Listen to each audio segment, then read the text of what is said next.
Most people are sitting around waiting for XRP to suddenly explode in price. But the world's biggest banks are not waiting for a price explosion. They are waiting for XRP to solve one of the biggest problems in global finance. They need liquidity. They need a way to move massive amounts of money around the world quickly, cheaply, and reliably. And XRP is the tool they have been looking at. Today, I am going to show you the math behind owning 5,000 XRP and why you need to get into position before the window for regular everyday buyers closes forever. We have moved past the era where you buy a random coin and hope it goes up. That game is mostly over. What you are looking at now is something completely different. You are looking at the foundation of a new global banking system. To understand what is really happening here, you have to stop thinking like a regular retail investor and start thinking like a bank. Here is something that most people are not paying attention to. XRP now has full regulatory clarity in the United States. It is officially the first digital asset to achieve that. Think about what that actually means. For years, big banks and institutions stayed away from XRP because they were not sure if the government would come after them for using it. That uncertainty is now gone. XRP has been given a legal green light, and that changes everything. One financial leader in the industry said it clearly. XRP having regulatory clarity in the United States is a massive milestone for the entire crypto industry. That is a very big deal for the future, and he is right, because big banks and institutions do not invest in possibilities. They invest in certainties.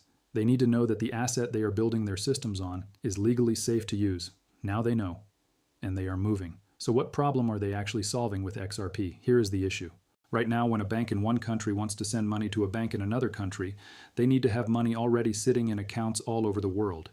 These are called pre-funded accounts. A bank in the United States might need to keep millions of dollars locked up in accounts in Japan, Europe, Australia, and dozens of other countries, just so they can process international transfers when they come in. That money is just sitting there doing nothing. It cannot be used for loans. It cannot be used for investments. It just sits there as a kind of safety deposit that makes the system work. Globally, the amount of money locked up in these pre-funded accounts is in the trillions of dollars. Trillions. Just sitting there, doing nothing useful. XRP solves this problem completely. Instead of needing money pre-positioned all over the world, a bank can just use XRP as a bridge. They convert their currency to XRP in seconds, send it across the world in seconds. And the person on the other end converts it back to their local currency in seconds. The whole thing costs almost nothing and takes about 3 to 5 seconds. No pre-funded accounts needed, no money sitting idle, trillions of dollars freed up to actually do something useful in the economy. This is not a small upgrade. This is a complete replacement of an old broken system with something faster, cheaper, and smarter. Think of it like replacing all the old rusted pipes in a city with brand new ones that flow 10 times better and never clog. Now let us talk about RLUSD. Ripple has created a stable coin called RLUSD. A stablecoin is a digital currency that is pegged to the US dollar, meaning one RLUSD is always worth $1. It does not go up and down like regular crypto. It stays stable. This makes it useful for businesses and banks that need to move dollar value money without worrying about price swings. Here is the important connection. Every time a transaction happens on the XRP ledger using RLUSD or any other currency, a tiny amount of XRP is used as the fee to process that transaction. This fee is burned, meaning it is destroyed forever and removed from the total supply. So every single transaction on the ledger permanently removes a small amount of XRP from existence. The more transactions that happen, the more XRP disappears. The more XRP disappears, the smaller the total supply gets. The smaller the supply gets, the more valuable each remaining coin becomes. This is basic supply and demand. Less supply with the same or growing demand means higher prices. Now let us look at the numbers that really matter. Right now, there are about 55 billion XRP in circulation. Of that 55 billion, a huge chunk is already sitting in wallets that never move. Long-term holders who are not selling, Ripple's escrow that releases on a schedule, institutional investors who are accumulating and storing in cold wallets offline. Here is a fact that most people completely miss. Exchange reserves of XRP are at an 8-year low. That means the amount of XRP sitting on trading platforms available for people to buy is the lowest it has been in 8 years. At the same time, large wallet holders known as whales have increased their accumulation by 14%. They are buying and moving coins off exchanges into private storage. The available supply is shrinking while demand is growing. Here's another number that will put things in perspective. If you own just 2,232 XRP right now, you are already in the top 10% of all XRP wallet holders in the entire world. 10%. Most people on Earth who own XRP own less than that. So if you are working toward owning 1,000 coins or 5,000 coins, you are already ahead of the vast majority of participants in this space. The 5,000 XRP milestone is particularly important. Here is why. At today's prices of around $226, owning 5,000 XRP costs about $11,300. That is within reach for a lot of people if they save and buy consistently over time. But here's where the math gets interesting. If XRP reaches $10 per coin, your 5,000 XRP is worth $50,000. That is a nice emergency fund or a house down payment in many places. If XRP reaches $50 per coin, your $5,000 XRP is worth $250,000. That is life-changing money for most families. If XRP reaches $100 per coin, your $5,000 XRP is worth $500,000. $500,000 from an investment that costs around $11,000 today. And here's the thing about those price targets. If you genuinely believe there was even a 10% chance that XRP reached $100, would you sell your coins today for $2? Of course not.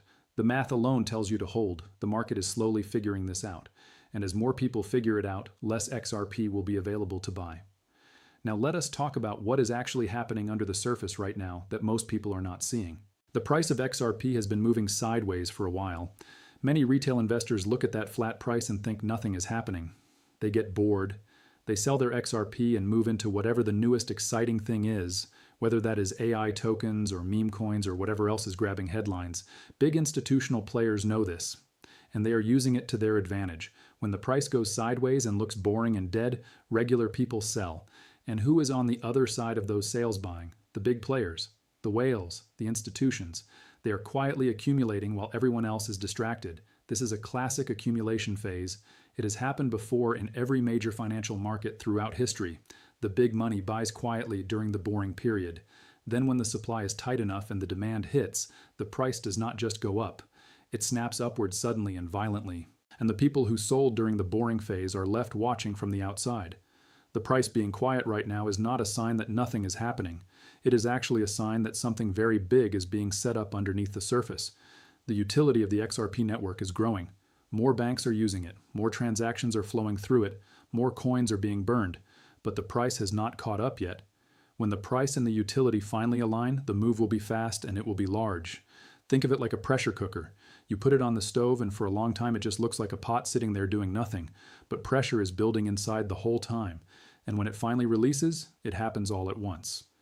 Now let me also be honest about the risks, because blind optimism is dangerous. There are two real threats to XRP's price that you need to understand.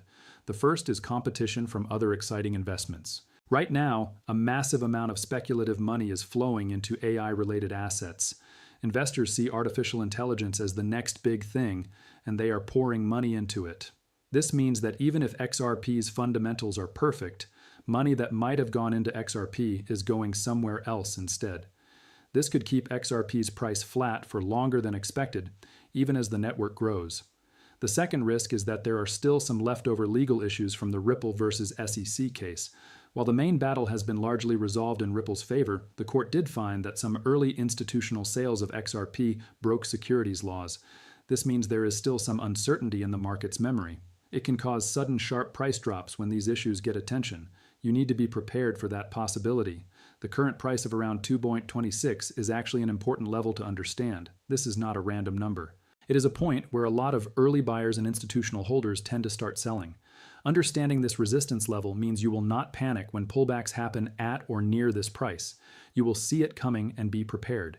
And this brings me to the most important part of this whole discussion, knowing when and how to eventually take profits. Because holding forever is not a strategy, it is just hoping. Here is a smart way to think about your XRP stack. Divide it into different portions with different purposes.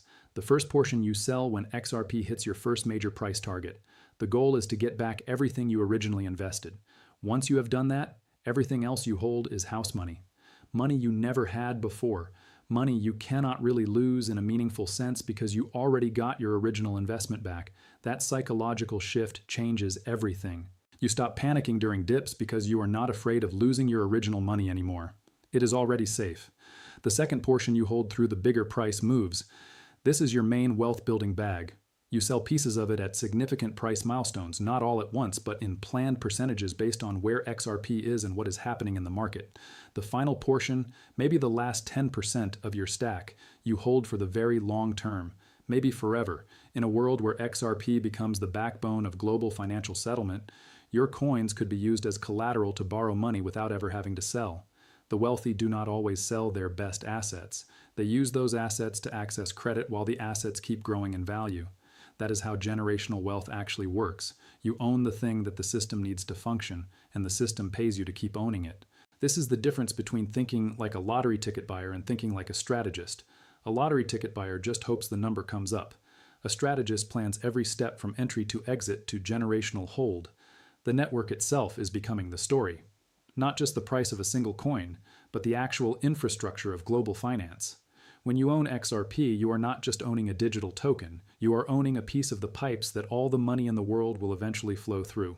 The people who understood this about the internet in the early 1990s and invested in the infrastructure did extraordinarily well. Not because they timed the market perfectly, but because they understood what was being built, and they stayed in long enough for the world to catch up with them. The rails for the new financial system are being laid right now. The traffic is starting to move. The supply is shrinking. The institutions are quietly filling their bags. And the window for regular people to get in at these prices is getting smaller every single day. So here is the question I want to leave you with. When the supply shock finally hits and institutions are forced to bid higher and higher to get the XRP they need to run their systems, which side of that trade do you want to be on? Do you want to be the one selling to the banks, or do you want to be the one the banks are forced to buy from? And of course, I have to say this clearly. I am not a financial advisor. This video is for education and entertainment only. Crypto is extremely volatile. Never put in money you cannot afford to lose completely. You are responsible for your own financial decisions. Always do your own research and talk to a real professional before making any investment. The shift is already happening. The only question is how much of it you will actually be part of.